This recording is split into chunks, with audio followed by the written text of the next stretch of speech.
আজকালকার বাচ্চারা সবজি একদমই খেতে চায় না। তাই শীতের সবজি দিয়ে মজাদার কিছু হলে কেমন হয় বলুন তো? আসসালামু আলাইকুম ভিউয়ার্স, সুইটস অ্যান্ড বেকিং এ সবাইকে স্বাগত। আশা করি সবাই অনেক বেশি ভালো আছেন। আজকে আমি বাঁধাকপি দিয়ে খুবই মজার একটি পাকোড়া রেসিপি শেয়ার করব। আশা করি রেসিপিটা আপনাদের কাছে অনেক বেশি ভালো লাগবে।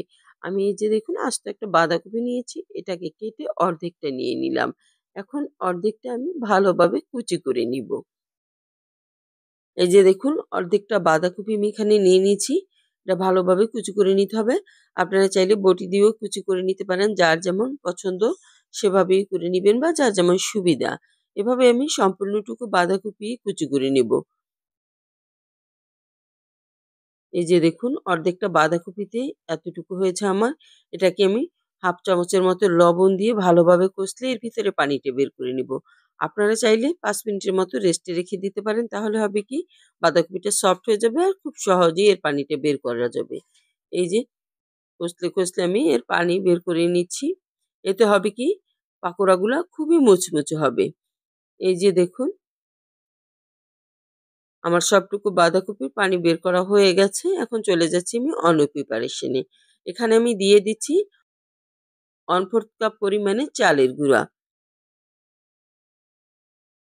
দিয়ে দিচ্ছি 1/4 কাপ পরিমাণে বেসন।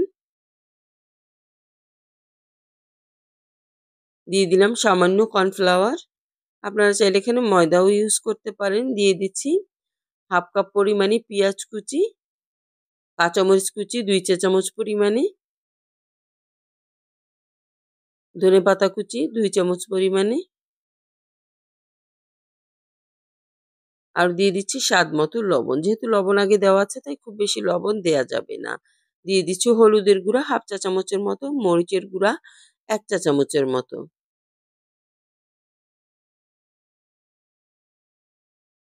দিয়ে দিলাম সামান্য পরিমাণে জিরা গুঁড়া, তারপরে সামান্য পরিমাণে গরম মসলা। এবারে একটা ডিম দিয়ে আমি সুন্দরভাবে সবকিছু মাখিয়ে নিব।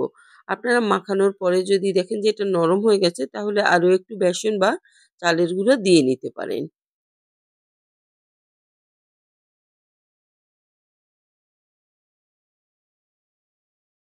এই যে আমার সম্পূর্ণটুকু মাখানো শেষ। এরকম হয়েছে। এখন একটা শেপ দিয়ে আমি দেখিয়ে দিচ্ছি এটা কেমনভাবে তৈরি করে নিব।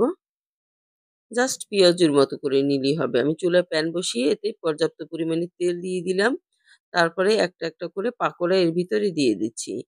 আর মিডিয়াম লো হিটে এটা উল্টে-পাল্টে ভালোভাবে ভেজে নিবে যেন ভিতরেও কাঁচা না থাকে, সুন্দরভাবে মুচমুচে হয়ে যায়। এভাবে তৈরি করে দিলে বাচ্চারা কিন্তু অনেক মজা করে খেয়ে নিবে। যারা বাঁধাকপি খায় না তারাও অনেক মজা করে খাবে এটা। এই যে দেখুন উল্টে-পাল্টে সুন্দরভাবে ভেজে নিতে হবে।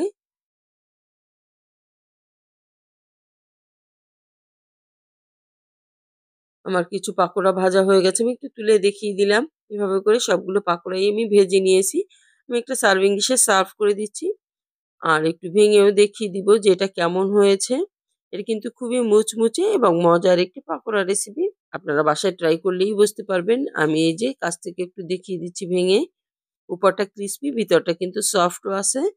আর এটা আপনারা সসের সঙ্গে পরিবেশন করতে পারেন। বিকালবেলা চায়ের সঙ্গে একদম জমে যাবে। আশা করি আজকের রেসিপিটা অনেক বেশি ভালো লেগেছে। ভালো লাগলে বেশি শেয়ার করে দিবেন। সবাই অনেক বেশি ভালো থাকবেন। আল্লাহ হাফেজ।